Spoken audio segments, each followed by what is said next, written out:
Hi there. In this video, we explain the 14-year inheritance tax rule and how double 7-year cycles can impact gifting strategies in the UK. Today, with a little help from the experts at My Tax Accountant, we're pulling back the curtain on a hidden trap in UK inheritance tax. It's called the 14-year rule, and honestly, it catches even the most careful planners completely by surprise. Understanding this is absolutely crucial if you want to protect your legacy. Look, we've all heard of the famous 7-year rule for inheritance tax, right? It's pretty much the first thing anyone learns about estate planning. But what if I told you that for a lot of people, the timeline HMRC is actually looking at isn't 7 years at all? It's double that, a full 14 years. And this little detail, buried in the fine print, can have a massive impact on your family's inheritance. To really see how this works, let's meet Brian. He's a classic story. Spent his whole life building a successful business, he's a family man, and like most of us, he wants to make sure his hard-earned money goes to his kids and grandkids, not the tax man. He's done his homework, he thinks he's made some really smart gifts, or so he thought. His story is the perfect example of how easily anyone can fall into this trap. Okay, so let's start where Brian started, with the absolute foundation of his plan. And this is the part that you probably already know, the famous 7-year rule. It really is the bedrock of how most people think about gifting and estate planning. Now, this rule revolves around something called a Potentially Exempt Transfer, or a PET for short. In plain English, this is just a gift you make directly to another person, your child, a friend, whoever.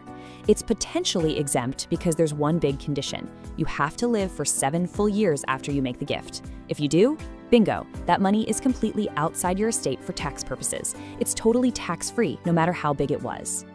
So what happens if you don't quite make it the full 7 years? Well, this system has a bit of a safety net called taper relief. As you can see here, the tax rate on the gift actually goes down over time.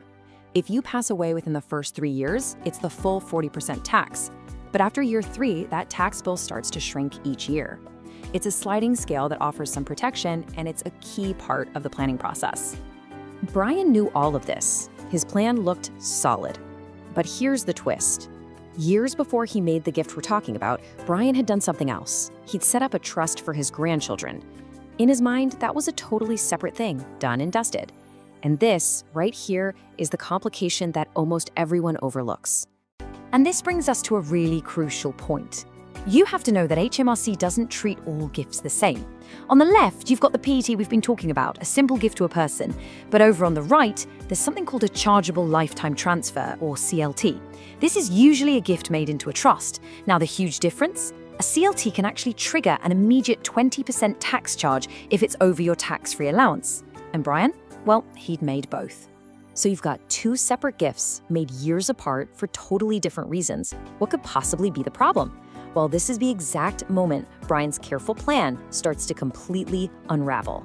This is how 2 seemingly unrelated gifts become dangerously linked, creating what we call the 14-year tax trap. Let's walk through Brian's timeline. Back in July 2011, he put £400,000 into a trust for his grandkids.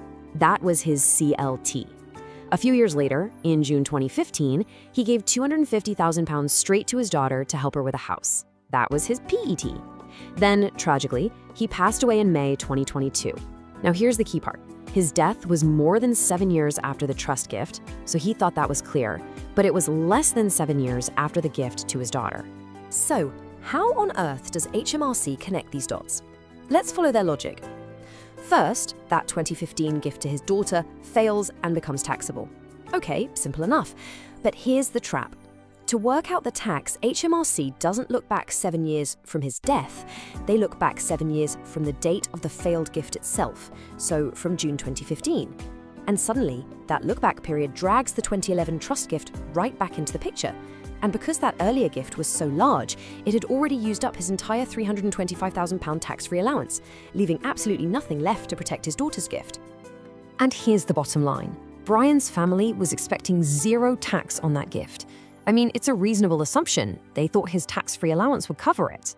But the 14-year rule meant that allowance was already long gone, used up by a gift made 11 years before Brian even passed away. The result? A shocking, completely unexpected tax bill for £70,000. It's just a huge blow, causing so much stress and financial worry at the worst possible time. Brian's story is a tough one, for sure. But the good news is, it doesn't have to be this way. This trap is completely avoidable if you have the right knowledge and you plan ahead. So let's look at some smarter ways to go about gifting to make sure your legacy is actually secure. This professional tip from my tax accountant really hits the nail on the head. It's not just about what you give, it's about when you give it and in what order. The only guaranteed way to break this dangerous link between a trust gift and a later personal gift is to make sure there's a gap of at least 7 years and 1 day between them. Honestly, timing is everything. So what can you do? First, you have to get your head around the difference between these two types of gifts. Second, think carefully about the sequence of your gifts.